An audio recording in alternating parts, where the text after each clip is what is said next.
Ada suatu hadis yang mengatakan bahwa menikah itu adalah sunnahku.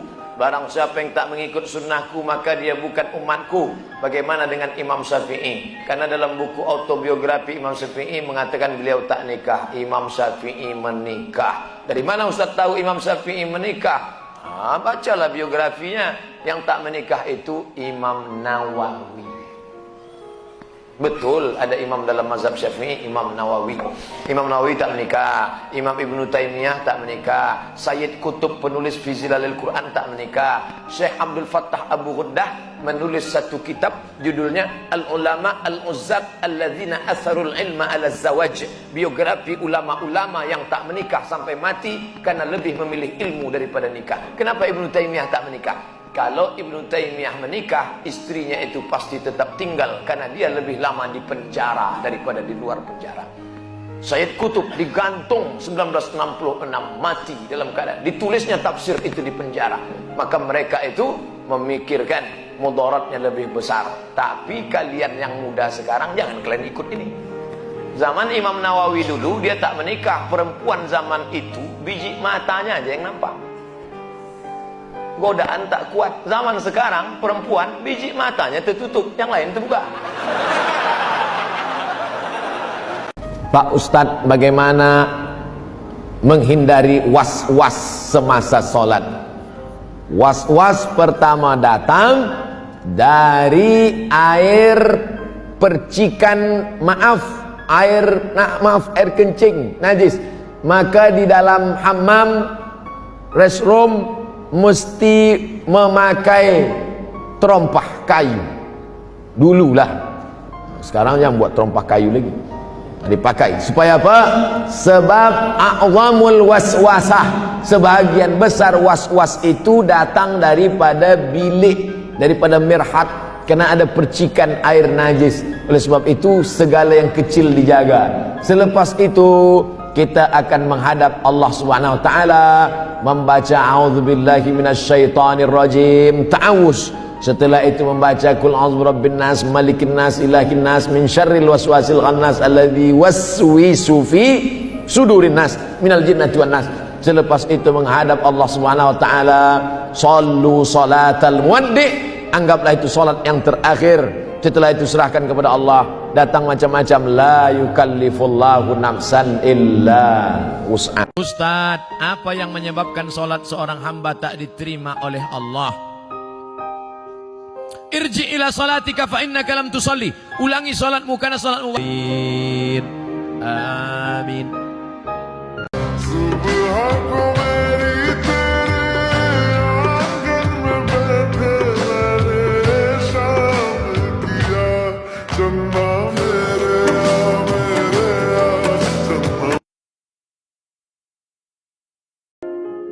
Kalau Ahmad yang solihah, kata suami saya, Dek ayo jalan, nggak boleh tanya kemana Bi, gitu.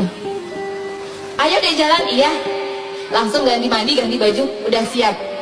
Gitu aja, jadi nggak perlu banyak tanya. Istri solihah itu suaminya marah, diam. Jangan sekali-kali kalau suami marah, malah dibantah marah lagi, ngamuk nanti suaminya. Mau kamu secantik apa, setinggi apapun ilmumu, ya laki-laki itu di atasmu.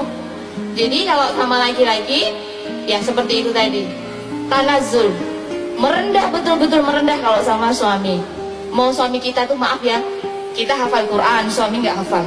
Kita hafal hadis, suami nggak. Kita udah berilmu kayak apa, suami kita baru hijrah. Ya kan? Kita kaya raya nih, suami kita miskin, tetap kita itu di bawah suami. Akan tetapi laki yang soleh juga akan mengerti kedudukan istri, mengerti posisi seorang istri, jadi dia tidak akan mendolimi kita. Maka yang paling diutamakan dalam hal ini sebenarnya tidak hanya ilmu, tetapi apa? Adab. Adab yang harus kita, adab dan akhlak itu yang harus kita kedepankan. Kalau kita semua, baik yang pria maupun yang muda, akhlaknya, adabnya sudah bagus, insya Allah dalam pernikahan itu nggak akan ada masalah. Karena apa? Yang laki-laki akan menghormati istri, yang istri juga mengerti besarnya kedudukan seorang suami. Jadi kalau mau nikah nih ya, harus ngerti, habis nikah yang setelah Allah dan Rasulnya itu adalah suami. Ini yang kadang akhwat suka salah. ada masalah sama suaminya curhat sama ibunya. Ada nggak yang kayak gitu?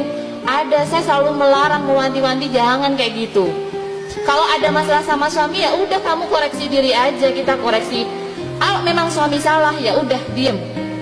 Jangan langsung, ini kamu salah nih, hadisnya ini, bukunya ini, kata ustadz ini pula, nggak boleh. Jadi pelan-pelan.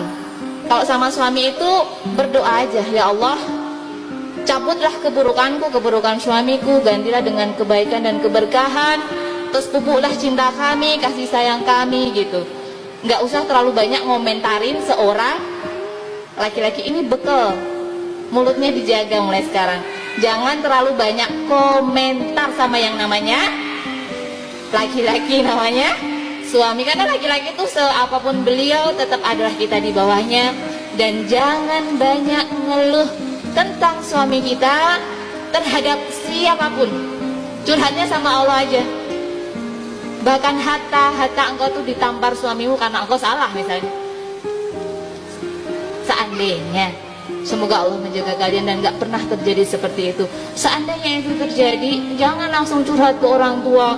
Mi, aku ditampar suamiku, kurang ajar suamimu, kan gitu orang tua. Jadi kita harus apa? Pendam. Tapi memendamnya jangan terus ngeganjel ya. Jangan, santai aja. Ya inilah hidup untuk kita jadi lebih baik.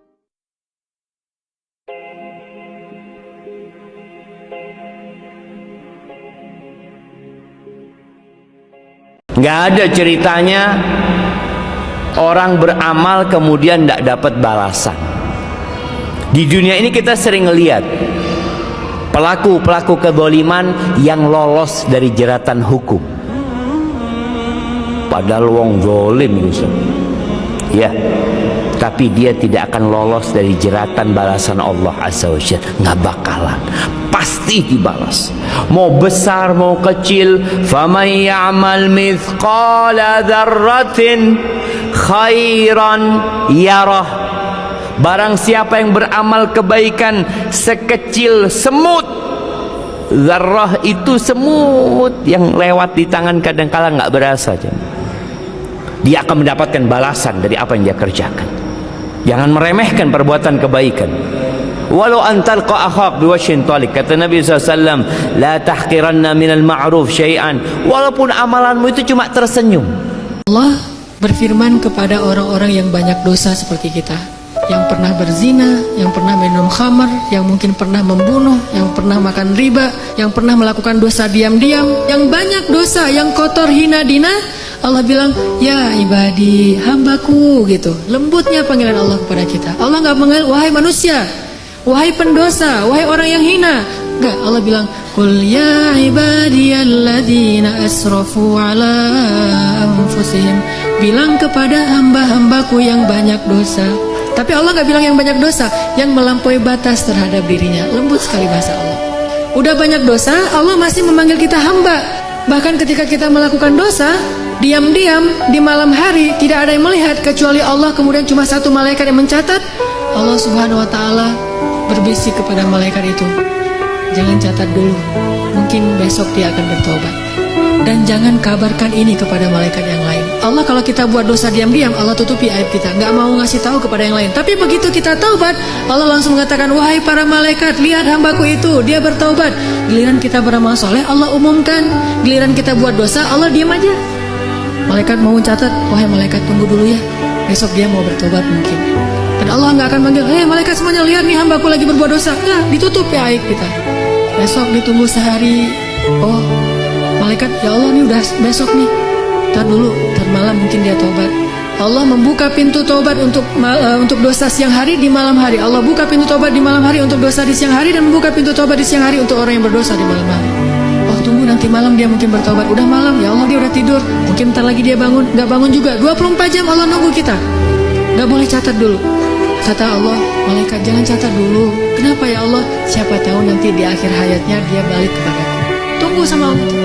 Begitu kita sakit menjelang kematian kita, baru Allah ternyata ngelihat kita kayaknya nih udah ada perubahan. Tiba-tiba kita datang kepada Allah menyesal, ya Allah saya banyak dosa. Itu kan hambaku ini bertobat. Sini hambaku. Langsung diselamatin, langsung seolah-olah didekap, dipeluk oleh Allah. Dan malaikat yang mencatat tadi tidak jadi mencatat. Kata Allah, lihat wahai malaikat, hambaku ini bertobat. Jangan catat keburukan dia. Wahai seluruh malaikat, lihat hambaku ini sudah bertobat. Allah umumkan. Lalu Allah mendekap kita dengan kasih sayangnya. Allah mengampuni seluruh dosa-dosa kita. La ubali, kata Allah. Wahai hamba-hambaku, jika kalian datang kepadaku meminta ampun, padahal kalian memiliki dosa sebanyak langit dan bumi, akan aku ampunkan dosa kalian semuanya. Wala ubali, dan aku tidak peduli sebanyak apa dosa itu. Banyak orang tak tahu apa bacaan selesai sholat. Nanti anaknya nanya, ya, kalau selesai sholat itu apa bacaannya? Mana dia tahu? Astaghfirullahaladzim alladzi la ilaha illa huwal hayyul qayyum wa atubu ilaih. La ilaha illallah wahdahu la syarika lah, lahul mulku wa lahul hamdu, yuhyi wa yumiit, wa huwa ala kulli syai'in qadir. Allahumma antas wa minkas wa ilaika ya'udus fa'ayyina rabbana bis wa adkhilna al-jannata daras tabarakta rabbana wa ta'alaita ya dzal jalali wal ikram ilahana anta maulana subhanallah. Allah itu tidak akan mungkin memberikan beban kepada kita melebihi batas kemampuan. Kalau teman-teman malam ini ngerasa diuji dengan ujian yang berat banget Ahilman, musibah aku berat banget Ahilman, catat baik-baik ya, karena Allah percaya kepada kamu, karena Allah tahu kamu mampu, karena Allah tahu kamu siap, karena Allah tahu kamu kuat menghadapi itu semua.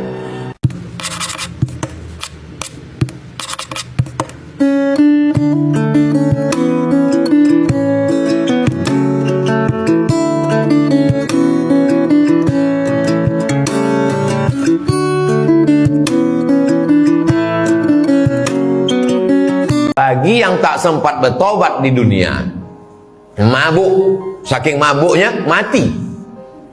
Apakah dia masuk surga? Masuk surga, cuman dicuci dulu di neraka, masuk laundry dulu. Sedangkan kita nih maunya tak kena sekalipun. Assalamualaikum warahmatullahi wabarakatuh. Assalamualaikum warahmatullahi wabarakatuh. Astagfirullahaladzim, astagfirullah. Apa pula imam nih astagfirullah? Kita kan baru sholat, mestinya alhamdulillah lah, bukan astagfirullah. Kita sadar sholat kita tak sempurna. Mulut kita mengatakan Rabbi firli warhamni wajburni warfa'ni warzuqni wadini wa'afini wa'afu'anni, tapi hati kita ke mall. Maka kita merasa salah, maka kita bilang astagfirullah. Al-Hasan Al-Basri pernah didatangi oleh seseorang sendiri. Orang ini berkata, wahai imam, Allah itu maha baik. Saya itu suka bermaksiat, tapi tidak pernah mempengaruhi rezekiku. Rezekiku tetap banyak, padahal aku suka bermaksiat. Berarti Allah maha baik ya, masih lancar saja bisnisku. Kata Imam Al-Hasan Al-Basri apa? Izinkan aku bertanya, semalam kamu bangun enggak untuk sholat tahajud? Kamu qiyamul lail enggak? Terus orang yang bertanya tadi berkata, wahai imam, sesungguhnya aku tidak pernah qiyamul lail. Aku bahkan lupa kapan terakhir aku qiyamul lail, kata orang itu. Maka jawab Imam Al-Hasan Al-Basri, sesungguhnya hukuman terberat dari Allah untuk orang yang bermaksiat bukan terputusnya rizki dari Allah, tapi terputusnya tali yang menghubungkan dirinya kepada Allah, yaitu munajat. Dia tidak bisa berduaan sama Allah. Allah muak lihat dia. Banyak orang tak tahu apa bacaan selesai sholat.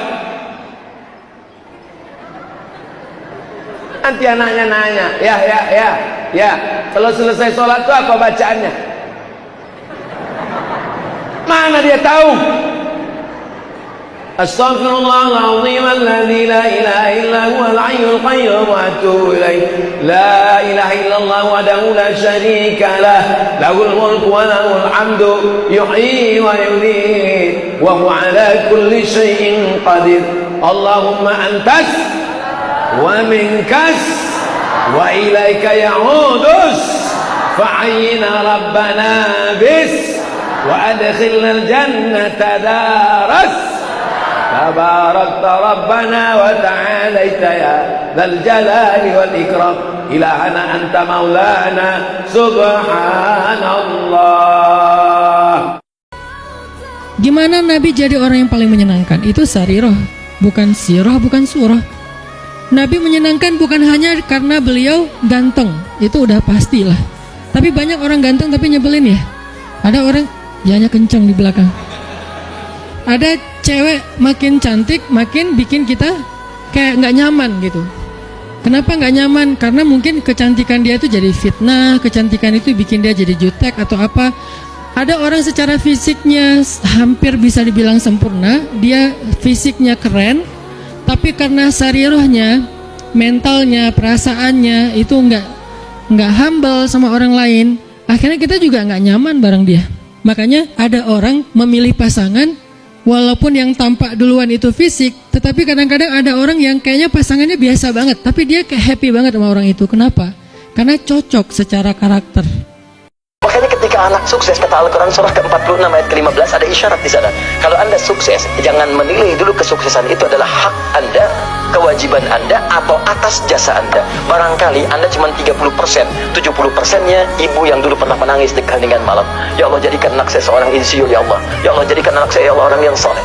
Papa Anda yang dulu cuma makan singkong, datangnya ke sawah, kemudian kerjakan segala rupa, ya Allah, jadikan anak saya lebih hebat dibandingkan saya. Makanya ketika Anda berhasil, kata Al-Quran, jangan dulu merasa bangga, karena boleh jadi jasa terbesarnya jasa orang tua dulu.